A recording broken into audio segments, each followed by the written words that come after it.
갑자기 소리가 들리지 않는 증세로 대학병원에 입원한 20대가 치료 도중에 숨졌습니다. 대법원의 확정 판결에도 불구하고 미쓰비시 중공업이 강제징용 피해자들에게 손해배상을 미루자 법원이 자산 압류를 결정했습니다. 김영란법이 시행된 지 2년이 넘은 가운데 공무원들이 공사업자로부터 접대를 받았다는 의혹이 제기돼 감사가 이루어지고 있습니다. 여러분 안녕하십니까? 광주 MBC 뉴스데스크입니다. 갑자기 소리가 들리지 않는 돌발성 난청 때문에 대학병원에 입원한 20대가 치료 도중에 숨졌습니다. 난청이 죽을 병은 아닌 만큼 의료사고 가능성이 제기되고 있습니다. 우종훈 기자가 취재했습니다. 김 씨는 대학생 아들의 죽음이 아직도 믿기지 않습니다. 갑자기 귀가 잘 안 들린다며 광주의 대학병원에 입원한 아들 26살 김모 씨가 닷새 만에 주검으로 돌아왔기 때문입니다. 정상적으로 본인이 걸어서 이제 가가지고 입원 수속까지 다 했거든요, 본인이. 그리고 급하게 전화를 받고 제가 저녁에 갔더니 거의 의식 없는 상태더라고요. 유족들은 김 씨의 죽음에는 병원 측 과실이 크다고 주장하고 있습니다. 김 씨에게는 본인도 알지 못하는 당뇨 질환이 있었는데 병원 측이 당뇨 환자에게 치명적인 스테로이드제 약물 치료부터 들어가 급성 당뇨 합병증이 왔다는 겁니다. 어떻게 대학병원이 가장 기본적인 절차인 환자 혈액 검사도 하지 않고 약물 치료에 들어갈 수 있느냐고 목소리를 높입니다. 저는 상식적으로 병원에서 입원을 하게 되면은 기본적인 검사를 하는 걸로 알고 있어요. 검사 결과를 보고 이제 여러 가지 처방을 하는 걸로 알고 있는데 입원한 날도 이제 그런 과정들이 4시경에 입원을 했는데 없었고. 실제로 의료 기록을 확인한 결과 병원 측은 약물 치료를 한 다음 날이 돼서야 김 씨의 혈액 채취에 나섰습니다. 환자 측과 병원 측은 돌발성 난청을 치료하는 약물을 환자에게 투약한 이후 환자에게 당뇨병이 있었다는 사실을 인지했습니다. 하지만 병원 측의 주장은 다릅니다. 숨진 김 씨는 돌발성 난청을 앓고 있었는데 이 질환의 경우 혈액 검사를 하기 전 응급처치로 스테로이드 처방을 하기도 한다며 이것이 절차 위반은 아니라는 겁니다. 여기에 김 씨의 나이가 젊어 당뇨를 의심하지 못한 실수까지 겹쳤다며 도의적 책임은 있지만 과실은 아니라고 주장했습니다. 환자를 잘 보고 하는 것들은 많지만 이제 애가 젊고 건강하고 그러니까 그래도 별 문제가 없을 거라고 이제 생각을 해서 이제 치료를 하게 된 것이죠. 이번 환자의 치료 절차를 두고 양측의 주장이 엇갈리는 가운데 유족들은 병원을 상대로 법적 대응을 준비하고 있습니다. MBC 뉴스 우종훈입니다. 이처럼 의료사고가 의심되는 경우에도 환자나 가족이 의료진의 과실을 입증하기란 여간 어려운 게 아닙니다. 분쟁을 조정하고 중재하는 기관의 도움을 받을 수는 있지만 이마저도 광주에선 접근하기가 어렵습니다. 이어서 송정근 기자입니다. 의료사고 때문에 아들을 잃었다고 주장하는 김 씨는 현재 서울의 변호사를 알아보고 있습니다. 지역에는 전문가가 없고 의료 분쟁을 조정해주는 기관도 없기 때문입니다. 광주 쪽에는 이런 의료사고를 전문적으로 다루는 변호사님들이 안 계셔요. 그래서 지금 서울 쪽에 그런 의료사고 전문 변호사분들이 좀 많이 계신 걸로 알고 있습니다. 그래서 이제 어쩔 수 없이 그쪽에 가서 좀 지식을 가진 분들한테 좀 도움을 받고자. 광주와 전남 지역에 살고 있는 시민들이 의료 분쟁 기관의 도움을 받으려면 수도권까지 올라가야 합니다. 때문에 많은 비용과 시간이 할애되는 번거로움을 겪게 됩니다. 대안이 없는 건 아닙니다. 보건복지부 산하의 한국의료분쟁조정중재원이 찾아가는 1일 상담소를 운영하고 있습니다. 지난해부터 임플란트 시술을 받고 있던 44살 김모 씨도 갑자기 치과병원장이 연락도 없이 문을 닫는 바람에 답답한 마음을 안고 의료분쟁 1일 상담소를 찾았습니다. 혼자 해결하기 너무 버겁고 법도 모르고 어떻게 진행돼야 할지 모르겠다니까는 보건소에서 오늘 날짜로 이제 의료분쟁 연결해줘가지고 혹시 도움을 받지 않을까 싶어서 왔어요. 하지만 1일 상담소는 광주에서 지난 2015년부터 2017년까지 단 한 차례만 운영됐고 지난해에는 홀수달에만 6차례 운영됐습니다. 지역민들에게 홍보가 많이 되지 않은 데다 미리 예약하지 않으면 상담을 받을 수 없는 등 진입장벽이 높습니다. 광주에 분원을 만들면 좀 더 쉽게 도움을 받을 수 있겠지만 조정중재원은 예산 등의 이유로 광주와 전남에 분원을 만드는 것은 어렵다는 입장입니다. 조정중재원은 현재 서울과 부산 지원 2곳뿐입니다. 해마다 의료분쟁 상담 신청 건수는 전국적으로 연평균 11%가량이 꾸준히 증가하고 있는 상황이지만 광주와 전남 의료 피해자들에게 정부가 제공하는 공공서비스는 아직은 멀기만 합니다. MBC 뉴스 송정근입니다. 백혈병에 걸린 전기원들에 대해서 잇따라 산업재해가 인정됐지만 한국전력은 이에 대한 공식 입장을 내지 않겠다고 밝혔습니다. 한전은 백혈병으로 최근 산재를 인정받은 전기원 임태성 씨와 관련해서 내부 검토 끝에 아무런 입장을 내지 않기로 결정했습니다. 고압선을 다루는 전기원들이 잇따라 백혈병에 걸리면서 전수조사의 필요성이 그동안 꾸준히 제기되어 왔지만 한전은 하청업체와 근로자들 사이의 일이라며 선을 긋고 있습니다. 대법원의 확정 판결에도 불구하고 전범기업 미쓰비시중공업은 강제징용 피해자들에게 손해를 배상하지 않고 있습니다. 피해자들은 물론 사법부마저 우롱하는 태도에 법원이 압박카드를 꺼내들었습니다. 미쓰비시의 자산을 압류해달라는 시민단체의 신청을 법원이 받아들였습니다. 보도에 김철원 기자입니다. 지난해 11월 대법원은 일본 미쓰비시 중공업이 강제징용 피해자들에게 손해배상 책임이 있다는 판결을 내렸습니다. 양금덕 할머니 등 피해자들은 재판에서 이겨 평생의 한을 풀었다면서도 완전한 기쁨을 누리지는 못했습니다. 한국 대법원 판결에도 미쓰비시 측이 아무런 반응을 보이지 않았기 때문입니다.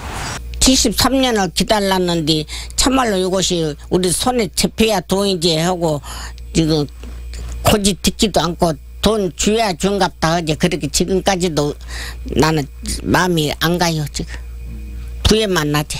근로정신대 할머니와 함께하는 시민 모임은 지난 1월 법원에 미쓰비시가 국내에 갖고 있는 특허권 등 무형 자산을 압류해 줄 것을 신청했고 법원은 이를 받아들였습니다. 미쓰비시가 국내에 출원한 특허권 6건과 상표권 2건 등 모두 8억 400만 원어치에 해당하는 자산을 압류하도록 결정한 것입니다. 이는 강제징용 피해자 양금덕 할머니 등 원고 4명의 손해배상액과 지연 이자 등을 더한 것으로 미쓰비시는 이 재산을 임의로 처분하거나 양도할 수 없습니다. 판결문이라는 게 상대방이 응하지 않으면 종이 초가리에 불과하지만 그 판결을 통해서 권리 실현을 하는 절차는 이제 개시됐다고 이렇게 보면 될 것 같습니다. 근로정신대 시민 모임은 법원의 결정에 환영하며 미쓰비시 측이 성의 있는 태도를 보여야 한다고 다시금 촉구했습니다. 미쓰비시가 전향적인 태도를 취하지 않을 때는 불가피하게 원고로서의 채권 확보 차원에서 특허권과 상표권에 대한 매각 절차를 한편 근로정신대 시민 모임이 일본 전범기업을 상대로 집단 소송을 진행할 강제동원 피해 원고를 추가로 모집하고 있는 가운데 이번 법원의 압류 결정으로 원고 모집에도 가속도가 붙을 것으로 예상됩니다. MBC 뉴스 김철원입니다. 일본 전범기업을 상대로 한 집단소송 참여자 모집 첫날인 오늘 피해자와 유족들의 접수가 잇따랐습니다. 근로정신대와 함께하는 시민 모임은 오늘 광주시청 1층 접수처에 42명의 강제동원 피해자가 집단소송 참여 신청서를 접수했고 100여 명이 참여를 문의했다고 밝혔습니다. 시민 모임은 다음 달 5일까지 소송 참여자를 모집할 예정입니다.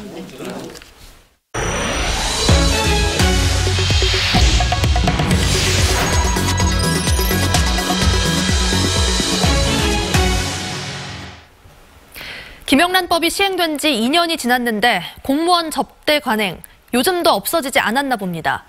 모 구청 공무원들이 공사업자에게 접대를 받았다는 의혹이 제기돼 광주시 감사위원회가 감사에 착수했습니다. 보도에 김인정 기자입니다. 광주의 모 구청 회계과 공무원들이 지난해 연말 주말 산행을 갔다 공사업자에게 접대를 받았다는 의혹이 최근 불거졌습니다.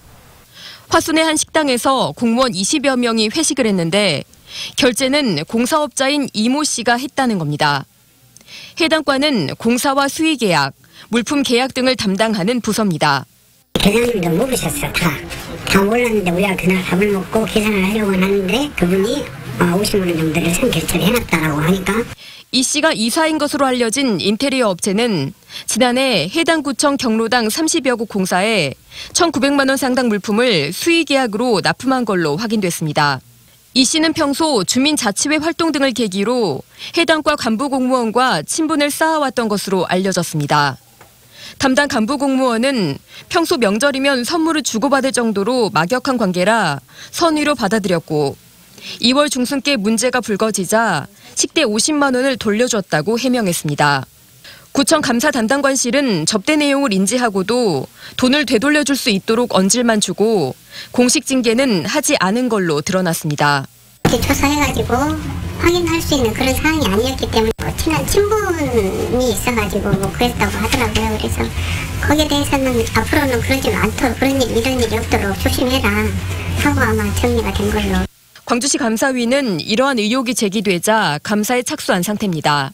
한편 김영란법이 시행된 뒤 2만 4천여 개 공공기관에 접수된 청탁금지법 위반 신고는 집계된 것만 부정청탁 신고 400여 건, 금품 수수 900여 건에 이르고 있습니다. MBC 뉴스 김인정입니다. 광주 광산구 금고지정과 관련해 수사를 벌여온 경찰이 공무원 등 8명을 기소 의견으로 검찰에 송치했습니다.